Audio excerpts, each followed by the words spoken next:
আপনি যা ফলো করবেন দেখবেন উপরে ইস্ত্রি করছে, নিচে রান্না করে খাচ্ছে, যেটা অ্যাকচুয়ালি বিহারিরা করে। উপরে চায়ের দোকান, নিচে সংসার, একদম বৈরাগ ধান। তাদের ভোটার কার্ড নেই, আধার কার্ড নেই, মানে আমাদের এই পশ্চিমবাংলার নেই। পশ্চিমবঙ্গ সরকার পুনর্বাসন মানেটা কি বলেছে? বলেনি। একজন লোককে এখান থেকে দোকান নিয়ে সাপুড় জিতে দেওয়া সেটা পুনর্বাসন না, সেটা হকার হত্যা করা। এরা তো বলছে যে তোমরা উঠে যাও উঠে যাও, আমরা বলছি এরা মানে ফ্ল্যাটের আমরা বলছি আমরা তো দিব্যি এখানে বসে আছি, আমরা কোথায় যাব? আমরা ঝড় বৃষ্টি মাথার উপর দিয়ে যায়, আমরা একটু ছায়ানির তলে থাকতে পারি না। আর কোনো বয়স হয়ে যাচ্ছে, আমরা যে অন্য কাজ করে খাবো, হ্যাঁ তো আমাদের কোনো এখন দিন নেই। আমাদের আশপাশে দেখুন ওই যে পুরো ছাড়, যাতে কোনো কারো অসুবিধা না, কেউ বলার মানে সুযোগটা না দেয়। ফুটপাতের মানে মানুষের হাঁটার জায়গা ছাড় রেখে আপনারা। হ্যাঁ দেখুন, আমার সত্যি ফুটের বাইরেই আছি আমি। এইগুলো কাজ যারা প্রশাসনিক আধিকারিক আছে তাদের দেখার দায়িত্ব। আমাদের কাছে বলুক, আমরা নাম ধরে বলে দেবো দায়িত্ব নিয়ে, এই নামে আছে, এই নামে আছে, ভাড়া চলছে। তাহলে এগুলো বেআইনি, সরকার দিচ্ছে, আবার সরকারের উপরে আবার ফুটে আরেকটা নেওয়ার জন্য। তো দোকান তুলে দিতে বলেছে, কি করবেন ভাবছেন? আমার তো এখন ওনাদের উপর ভরসা, ওনারা কি করে, তাছাড়া আমরা মরে যাবো মানে এরকম করে। কত বছর ধরে দোকান চালাচ্ছেন? মিনিমাম আমরা এখানে 12-13 বছর। তো এই যে এটা তো হিডকোর আন্ডারে, নিউ টাউনের এই জায়গাটা, তো হিডকোর কোনো অনুমোদন লেগেছে দোকান দিতে, নাকি ফুটপাতের ধারে এমনি নিজেরাই? আমরা এখানে লোকাল ফুটপাতের ধারে বসেছি, আমাদের হিডকোর কোনো অনুমতি লাগেনি। কি আশেপাশেই বাড়ি আপনাদের? আমরা এই পাশেই গ্রাম, নিউ টাউন লাগোয়া, নিউ টাউন শেষ, তারপর আমাদের পাড়া। আর কোনো মানে কেউ টাকা ফাঁকা তোলে নাকি? একটা যে অভিযোগ উঠছে যে টাকার পরিবর্তে বসানো হচ্ছে। না না না না না, আমরা একটা কমিটি থেকে টাকা তুলি, ওই 1 টাকা করে ডেলি, ওই ঝাড় পরিষ্কার দেওয়ার জন্য। কখনো কুকুর দেখা যাচ্ছে রাস্তায়, দোকানের সামনে গাড়ির তলায় পড়লো, বিড়াল পড়লো, তখন ওই যারা ওই সাফাইম্যান ওদের টাকা দিয়ে 50 টাকা 100 টাকা দিয়ে ওদের ওইটাকে ফেলে দেওয়ার জন্য। এছাড়া কোনো টাকার কোনো। হকারদের কমিটি? হ্যাঁ, হকার। আমাদের সর্বভারতীয় সভাপতি হচ্ছে কীর্তিমান ঘোষ। আমাদের সব জোন ভাগ করে করে দিয়েছে, একজনের দায়িত্বে তো সব দেখা না। যেমন আমি এই সিগন্যাল থেকে আমি ওই মাথা অবধি দেখি, তারপর ওই পাশে আর একজন আছে, এরকম পাট করা আছে। তো এই যে বুলডোজার দিয়ে অনেক জায়গায় ভেঙে দেওয়া হলো, আপনাদের এখানে কি বুলডোজার এসেছিল নাকি? না, বুলডোজারের শুনুন, বুলডোজারের ব্যাপারটা হচ্ছে আমাদের দোকানদার হকার যারা, তারাই বদমাইশ আমি বলবো। তার কারণ আমি এটা উপলব্ধি, আপনাকে ভাঙিয়ে না বলে আপনি বুঝতে পারবেন না। দোকান অ্যালটমেন্ট করেছে এনকেডিএ সিও, এনকেডিএ থেকে। আপনি দোকান দিয়ে যাচ্ছেন না, আপনাকে দোকান দিয়েছে, আপনি কী হয়েছে সেই দোকানটা ভাড়া দিয়ে আবার সেই জায়গাটায় বসছেন।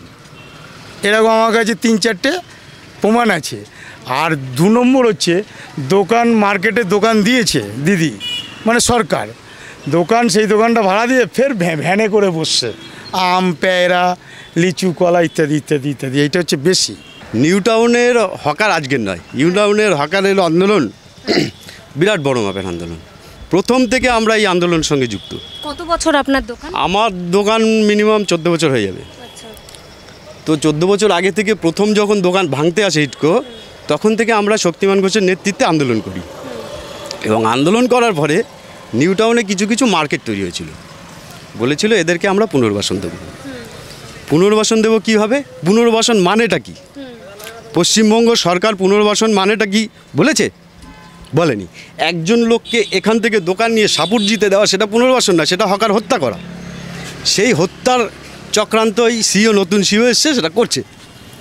আমরা দোকান চিহ্নিত করব, কোন কোন দোকান দেবো, এনকেডিএ তাদের সঙ্গে আলোচনা করব যে ভাই দোকান এখানে চলে যাবে, সুষ্ঠুভাবে কাজ হয়। কিন্তু সুষ্ঠু জিনিসকে উনি অসুষ্ঠ করে তুলছেন। ওখানে গিয়ে জোর করে বলছে এই দোকান আমরা সরিয়ে দেবো। এবং উনি কিভাবে তুলছে, এইখানে একটা দোকানকে টিকিট দিয়ে গেল, কালকে তুমি চলে যাবে হিডকোতে, তোমার দোকান হয়েছে, আবার 4-5টা দোকান বাদে গিয়ে বলছে তোমার হয়েছে। এইভাবে ওরা করছে। দিচ্ছে কোথায়? এই যে পাশে এনকেডি একটা মার্কেট করেছিল, 2-2টো মার্কেট হয়েছে। এই 2-2টো মার্কেট হওয়ার আগে থেকে আমরা আছি, তো আমাদের পুনর্বাসন হয়নি। আমাদের হয়নি ঠিক আছে, কিছু হকারের তো হচ্ছে ও, কিন্তু ঘটনাটা এই যে ডিস্ট্রিবিউশন প্রসেস কমপ্লিটলি ভুল। আর এরা বলছে গরিব মানুষকে দেবো। গরিবের কোনো প্যারামিটার পশ্চিমবঙ্গ সরকারের আছে? নেই। কে গরিব? আছে কিছু নেই।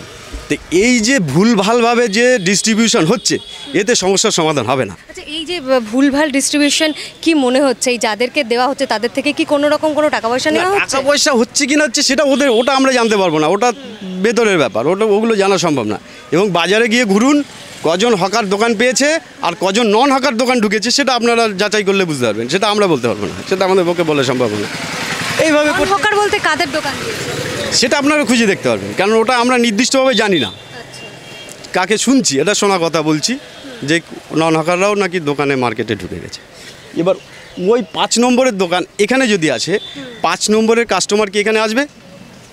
আসলে এখানকার দোকানের কাস্টমার এখানে যেতে পারে, কিন্তু 5 নম্বরের কাস্টমার এখানে আসতে পারে না। তাহলে ওখানে আবার পুনরায় হকার তৈরি হবে, কারণ ওখানে তো গ্রাহক আছে তো, তাহলে ওখানে অটোমেটিক্যালি আবার হকার তৈরি হবে। তাহলে সমাধান কই? কোনো নির্দিষ্ট সমাধান এরা করেনি। ওখানের হকারকে পুনর্বাসন দিতে গেলেও কাছেই রাখতে হবে, এবং সেটা করতে পারতো গভর্নমেন্ট তার প্রসেসে। তো সেটা কি মানে ঠিকঠাক করে, অর্থাৎ বলছেন পুনর্বাসনটা ঠিকঠাক পদ্ধতিতে হচ্ছে না? না, কোনো অবস্থাতেই হচ্ছে না। এটা পুনর্বাসন বলা যায় না, এটা হকার হত্যা বলা যায়। ওই হকারগুলো চলে এসছে, এখানে দোকান চলবে না, ওরা মরে যাবে, দোকান ভাড়া দিয়ে দেবে, আবার যা তাই। তো আপনাদেরকে পুলিশ কি বলে গেছে? পুলিশ অ্যানাউন্স করেছে, মাইকিং করেছে যে দোকান সরিয়ে নিতে হবে সরকারি জায়গা থেকে। আপনাদের এই দোকান তুলে নিতে বলেছে? হ্যাঁ, এখানে মাইকিং করেছে। আচ্ছা, তো কি করবেন ভাবছেন তাহলে? কি করবো, সরিয়ে নিতে হবে। যদি প্রশাসন আছে তার সঙ্গে তো আমরা কিছুই না, তার কাছে তো আমরা জিরো, আমাকে তো সরে যেতেই হবে। তাহলে কি করবেন ভাবছেন? এই থেকেই কি সংসার এই থেকেই আমার চলছে, আমার ছেলে মেয়ে সব কিছু এর থেকেই আমার, মানে আমি জীবনটাই শুরু করেছি এই রাস্তা দিয়ে। ব্যাপারটা বুঝতে পেরেছেন? তাহলে চলছে। কি করবেন ভাবছেন? কী করবো, অন্য কাজে ঢুকে যেতে হবে, লেবারিতে যেতে হবে, কিছুতে যেতে হবে, আরেকজনের পাতে হাত দিতে হবে, এক পাত থেকে আরেক পাতে হাত দেবো, এই তো প্রসেস। আমি হকারি করতে পারছি না, আরেকজন যে খাচ্ছে তার পাতে হাত দেবো, এই তো। মানে কিসের দোকান আপনার? আমার চায়ের দোকান। এই চায়ের দোকান করে সংসার চলে? ওই টুকটাক না চলার মতো চলে, ওতেই আমাকে কষ্ট করে চালাতে হয়। তাছাড়া তো অন্য কাজ করে খেতে পারবো না, আমি অন্য কাজও পারি না। তো দোকান চালানোর জন্য কাউকে টাকা ফাঁকা দিতে হয় না? কিচ্ছু দিতে হয় না, না না। আমাদের সবাই এখানে ফ্যামিলির মতো সব মিলেমিশে করি, কিন্তু ওই ফুটে না রাখলে না রাখতে মানে অসুবিধা হয়, তাই লোকে না দেখুন আমাদের আশপাশে দেখুন ওই যে পুরো ছাড়, যাতে কোনো কারো অসুবিধা না, কেউ বলার মানে সুযোগটা না দেয়। ফুটপাতে মানে মানুষের হাঁটার জায়গা ছাড় রেখে আপনারা? হ্যাঁ দেখুন, আমার সত্যি ফুটের বাইরেই আছি আমি, যাতে পুলিশ তো উঠে যাওয়ার জন্য বলেছে? সেটা তো উনি অ্যালাউন্স করে গেছে, কিন্তু আমাদের ব্যবস্থা না করলে আমরা কি করবো, কোথায় যাব? আমাদের তো একটা ব্যবস্থা লাগবেই, নাহলে কি করে খাবো বলতে পারেন? আমি যাতে জানি আমাকে কেউ দুটো কথা বলতে না পারে, 2 পয়সা হোক 4 পয়সা হোক তাতেই গুজারা করব, কিন্তু কেউ বলতে না পারে, আমি সেই অনুযায়ী ছেড়েই কাজ করেছি, যাতে সবারই তো দোকান তুলে দিতে বলেছে, কি করবেন ভাবছেন? আমার তো এখন ওনাদের উপর ভরসা, ওনারা কি করে, তাছাড়া আমরা মরে যাবো মানে এরকম করে, তাছাড়া উপায় নেই।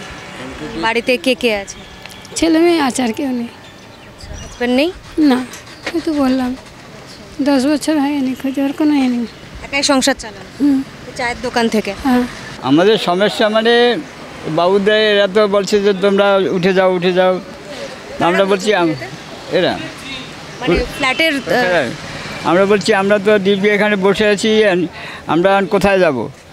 তারপরে এনকিডিয়া থেকে আসছে, এনকিডিয়া থেকে আমাদের সবাই একটু জায়গা করে দিয়ে গেল, করে এইখানেই করছি। আর এনকিডিয়া কিছুদিন আগে, মাস কয়েক আগে, দিন তারিখ ঠিক নেই, আর মাস কয়েক আগে আমাদের আধার কার্ড, ফোন নাম্বার, দোকানের ফটো এগুলো করে নিয়ে গেছে, বলছে তোমাদের দোকান হবে, তোমাদের দোকান দেবো, এই কথা বলে চলে গেছে। তারপর আর কোনো খবর টবর নেই। কতদিন দোকান দিচ্ছেন আপনারা? আমার দোকান দীর্ঘই মাটির ফিল্ম থেকে দোকান করা আছে, 20 বছর আমার দোকান। এর আগে কি বড় হোটেল ছিল? বড় হোটেল ছিল, জায়গা বড় করেছিল, ফুটপাতের উপরেই ছিল? ফুটপাতেই করেছিল, কেউ আমাদের বসায় না, আমি নিজেই বসছি। তখন বাড়িঘাট হয় না, শুধু মাটি ফিল্ম হচ্ছে, তখন জায়গা ধুলো উঠছে, তখন থেকেই আমি আছি এখানে। এখন আস্তে আস্তে এরকম আর কী করবে, এদের বাড়িতে ঢোকার রাস্তাতে দিতে হবে, এদের বাড়ি এই যে ছোটো করে আমি ভিতরে কষ্ট করে করছি, এর থেকেই সংসার চলে নাকি? এই থেকেই সংসার চলে, আমাদের আর কেউ দেখার নাই। তো পুলিশ এসে কি বলেছে, উঠে যেতে বলেছে? পুলিশ এই কয়েকদিন আগে বলছিল তোমরা সরকারি জায়গা ছেড়ে দিয়ে মাইকিং করে গেছে আর কি। আর কিছু বলেনি ওটা। তাহলে এখন কি ভাবছেন, তুলে দেবেন দোকান? কোথায় যাবো, তুলে দিয়ে আমরা কি খাবো বলো? দিদি আমি বলছি শুনুন, আমি দিদির কাছে মাননীয় সিএমের কাছে অনুরোধ করছি, আমাদের এই গরিব মানুষের উনি কাউকে বঞ্চিত করে না, উনি অন্যায় কাজ করে না। এই বঞ্চিত এই যে লোকগুলো আমাদের উঠে গেলে আমরা কোথায় যাবো? আজ থেকে 10 বছর পেছনে যদি আমাদের বলতো যে এনকেটেরা যদি বলতো যে তোমরা উঠে যাও, তাহলে আমরা অন্য কাজ করতাম, সিকিউরিটি করতাম, রাজমিস্ত্রির সংযোগে। এখন আমরা বসে গেছি, বয়স বাড়ছে, ভারী কাজ পারবো না। আমাদের সবাই দেখুন এই দোকানগুলো এইখানে ছিল, আমাদের এইখান থেকে শিফট করে ওদিকে করেছে যে তোদের আমরা তাড়াবো না। তখন যদি আমাদের তাড়িয়ে দিত তাহলে আমরা কিন্তু যে যার অন্য জীবিকা করতে পারতাম। এখন এই জায়গায় পৌঁছে আমরা অনুরোধ করছি আমাদের সুস্থভাবে এনকেটের কাছ থেকে হাত জোর করে অনুরোধ করছি আমরা যাতে পাই, বঞ্চিত না হয়। লোকাল আর বহিরাগত দিদি যেটা বলেছে সেটাকে ভালোভাবে এরা দায়িত্ব নিয়ে কাজটা যেন সম্পূর্ণ করে, এটা আপনার কাছে অনুরোধ। আপনি এটা যদি দেখাতে পারেন তাহলে ভালো। আর কি বলবো, আমাদের দেখার কেউ নাই, আপনারা তাহলে কি ভাবছেন? কী করবো?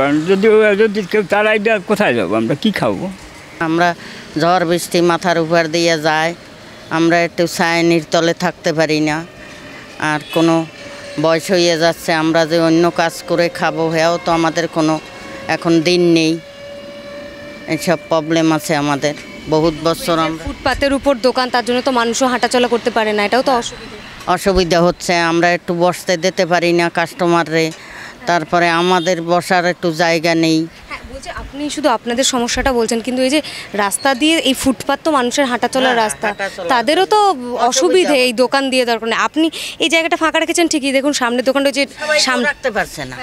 আর আমার তো ওই জায়গাটা আমি হাঁটা চলার জন্য ফাঁকা রাখি, আমি নিজে কষ্ট করছি, এই অসুবিধা। আর আমরা যে বয়সে সাধারণ মানুষের রাস্তার হাঁটা চলার জন্য অসুবিধা আছে। কি অন্য জায়গায় দোকান করে দিলে কি এখন সেটা ভালো মন্দ ওদের উপর আমার নির্ভর করবে, আমাদের উপর তো আর বললে সেটা হবে না। এখন কি করবে কি বলবো আর। এখন আমরা এই বয়স হয়ে গেছে, রাস্তার পাশে এত বছর বসে আছি, এখন যদি আমাদের উঠাইয়া দেয় তাহলে তো আমরা অন্য কাজ করে খাবো, হয়ে বয়স তো আমাদের নেই। এইখানে এনকেডিয়া বন্টন করছে অ্যাকচুয়ালি, মানে আমরা সব লোকাল, এইসব লোকাল এখানে সব ওই বিহারি ফিহারি যারা স্ত্রী মিস্ত্রি করে, যাদের আই কার্ড নেই, ভোটার কার্ড নেই, ঠিক আছে, তারা এটা বন্টন করছে। আর একটা হচ্ছে সবথেকে মারাত্মক অভিযোগ, ধরুন এই বাড়িটা আছে, এদের একটা কেয়ারটেকার থাকে, মানে সিকিউরিটি, ওরাও কী করছে, এরকম একটা বাস্ক বসিয়ে দিচ্ছে, ওরাও এরকম দোকান এরকম পেয়েছে, ভেরিফিকেশন করছে না যে এটা লোকাল না, এইটার প্রতি এর সংসার চলে কি না, এরকম অনেক আছে ওর মধ্যে। এই যে আমাদের দোকানগুলো আছে এরকম ভুড়ি ভুড়ি আছে। আর একটা আছে এক ফ্যামিলির দুটো করেও পেয়েছে, বাবাও পেয়েছে ছেলেও পেয়েছে। এটা যদি একটু দেখভাল করে এনকেটা দপ্তর থেকে, যে তাহলে সঠিক লোক পাবে। অর্থাৎ মমতা ব্যানার্জি যেটা বলছেন যে বহিরাগত একদম সেই বিষয়টা 100 আপনি যা ফলো করবেন দেখবেন উপরে ইস্ত্রি করছে, নিচে রান্না করে খাচ্ছে, যেটা অ্যাকচুয়ালি বিহারিরা করে। উপরে চায়ের দোকান, নিচে সংসার, একদম বহিরাগত 100। তাদের ভোটার কার্ড নেই, আধার কার্ড নেই, মানে আমাদের এই পশ্চিমবাংলার নেই, পশ্চিমবঙ্গের বাসিন্দা নয়। এমন মানুষরা মানে বহিরাগতরা এক্স্যাক্টলি যেটা মমতা ব্যানার্জি ইউজ করেছেন সেটাই বলতে চাইছেন যে এই এরকম এরাও হচ্ছে কি হকারের কাজগুলো করছে। হ্যাঁ, আপনি তারাও এরকম দোকান পেয়েছে। অ্যাকচুয়ালি যারা এই যে ভদ্রমহিলা আজ থেকে 25 বছর করছে, মানে না সরি, নিউ টাউন শুরু থেকে ইনি হোটেল করে পুরনো, ঠিক আছে, আজ পর্যন্ত এনাকে ওই রকম আসছে, সার্ভে করছে, ও করছে সে করছে, কিন্তু বাস্তব কিছু হচ্ছে না। আর যেখানে দেখা যাচ্ছে 2-5টা দোকান, মানে ওই উড়ে মেরো আমরা যেটা ভাষায় বলি, বহিরাগত, তারা পেয়ে যাচ্ছে। এটা আমাদের কাছে মানে ওনার সমস্যাটা কি, যিনি নিউটাউনের শুরু থেকে হোটেল দিয়েছেন? সমস্যা নেই, ওই যে দোকান পাচ্ছি না, বারবার দোকানটা বড় থাকতে থাকতে ঠেলতে একটুখানি হয়ে গেছে। ওনার ছেলেরা দেখে না, উনি এই দোকানের উপরে নির্ভর, বুড়ো বুড়ি জাস্ট ওই ভাত রান্না করে খায়, সবাই আমরা দোকানের উপরে নির্ভর। এই জন্যই বলছি এইটা যদি সঠিকভাবে একটু পরিচালনা করে তাহলে সুবিধা হয়। বহিরাগত আর লোকাল এই ভাগটা যদি এই মানে এটা যদি করে সঠিকভাবে বন্টন করে, এক বাড়িতে দুটোও গেছে, এক বাড়িতে তিনটেও গেছে। আর সবথেকে বড় কথা, দোকান পেয়ে সেই দোকান ভাড়া দিয়ে 6-7 হাজার টাকা তারা আবার রাস্তায় বসছে। তো এইগুলো কাজ যারা প্রশাসনিক আধিকারিক আছে তাদের দেখার দায়িত্ব। আমাদের কাছে বলুক, আমরা নাম ধরে বলে দেবো দায়িত্ব নিয়ে, এই নামে আছে, এই নামে আছে, ভাড়া চলছে। তাহলে এগুলো বেআইনি, সরকার দিচ্ছে, আবার সরকারের উপরে আবার ফুটে আরেকটা নেওয়ার জন্য। এইগুলো সঠিকভাবে যদি বন্টন হয় তাহলে জিনিসটা ভালো হয়। আমাদের বলুক, ডাকুক। এবং আমাদের যারাই মানে এই যে একই ঘরে দুজনকে এরকম দোকান দিয়ে দিচ্ছে, তাহলে কি বলছেন ব্যবস্থাপনার মধ্যে মানে যারা এই কাজটা করছে তারাই ভুল করছে? যেমন মমতা ব্যানার্জি সরাসরি বলেছেন যে এই স্থানীয় নেতা এবং পুলিশ যোগ রয়েছে এবং কাউন্সিলররা তারাও আসলে টাকা নিয়ে এই জবরদখলে সাহায্য করছেন। তাহলে বলছেন যে এই যারা দায়িত্বে রয়েছে তারাই এইগুলো করছে। হ্যাঁ, দায়িত্ব মানে আমি বলতে চাচ্ছি পরিষ্কার কথা, আমাদের যে প্রশাসনিক আমাদের এনকেটিয়া আছে, যে অফিসাররা আসে গাড়ি করে ভাঙতে আসে বা কথা বলতে আসে, তারা যদি এইভাবে সঠিক বিচারটা দেখে শুনে করে, ঠিক আছে। একটা লোক আমার এই দোকানটার উপরে আমার হচ্ছে পান বিড়ি সিগারেট কোল্ড ড্রিঙ্কস জল এর উপরে আমার নির্ভর, 4টে লোক খায়, এর 4টে লোক খায়, এর 4টে লোক খায়, এইভাবে ওই দাদা আছে চালাতে দোকান, ওর 4টে লোক খায়। এইভাবে যে দোকান, এইভাবে অনেকে আছে এই ভাড়া দিয়ে ওরা ওই ব্যবসায়টা, অনেকে আছে ভুড়ি ভুড়ি। এগুলো সঠিকভাবে করতে বলছি। দিদি বলেছে যা হয়ে গেছে নেক্সট যেন হয় না, সেটাই পুরোনোই আমি ওটা বলছি, আমি এটাই বলছি আর কি, ঠিক আছে। আর এনকেটিআর যে আমাদের অফিসার এই যাদের নাম বললাম দায়িত্ব নিয়ে যারা আসে, তারা সবসময় আমাদের বলেছে তোদের তাড়াবো না, তোদের তাড়াবো না, তোদের তাড়াবো না। আমরা বারবার আমাদের লিখে নিয়ে যাই, আধার কার্ডের ছবি নিয়ে যায়, কিন্তু বাস্তবে কিছু হচ্ছে না। হচ্ছে কোথায়? যেখানে 10টা দোকান 5টা দোকান সেইখানে হচ্ছে। তো সেটা এই আমাদের পশ্চিমবাংলার বাসিন্দার না, বিহারের লোক, ওখানেই দোকানের মধ্যে রান্না করছে, দোকানের মধ্যে খাচ্ছে, উপরে স্ত্রী করছে।